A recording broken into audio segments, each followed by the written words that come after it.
26/11 ৰক্তাক্ত মুম্বাই। প্ৰথম গুলী শব্দৰ আৰু জনসাধাৰণৰ চিঞৰ আৰু পৰিয়ালৰ কান্দোন। প্ৰতিটো ভাৰতীয় চকুত চকু পানী। শংকিত ৰাইজৰ এটাই প্ৰশ্নৰ, কংগ্ৰেছৰ চৰকাৰ দিনত নিৰাপদ আছিল নে ভাৰত? 26/11 মুম্বাই আক্ৰমণত 166 জনে হেৰুৱাইছিল প্ৰাণ। আজি ওলাম কংগ্ৰেছ চৰকাৰৰ ফুফুলাস্বৰূপ। ভয়াৱহ আক্ৰমণত পাকিস্তানৰ পৰা অহা সন্ত্ৰাসবাদীক প্ৰত্যক্ষভাৱে সকলো জনাৰ পিছতো পাকিস্তানৰ বিষয়ে কোনো ব্যৱস্থা গ্ৰহণ নকৰিল কংগ্ৰেছ চৰকাৰে। কেন্দ্ৰীয় গৃহমন্ত্ৰীৰ অনুৰোধত 25 জন পাকিস্তানী সন্ত্ৰাসবাদীক মুকলিহে কৰি দিছিল।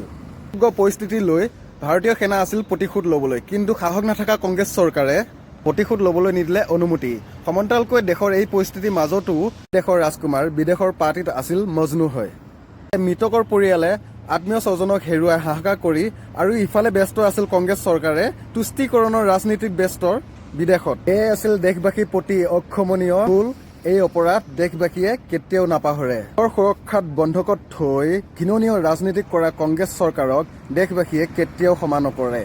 যদি ভিডিঅ'টো চাই ভাল পালে এটা শ্বেয়াৰ কৰিবৰ কাৰণে একেবাৰে নাপাহৰিব আৰু কমেণ্ট ছেকশ্যনত আপোনাৰ মন্তব্যবিলাক জনাবলৈ একেবাৰে নাপাহৰিব।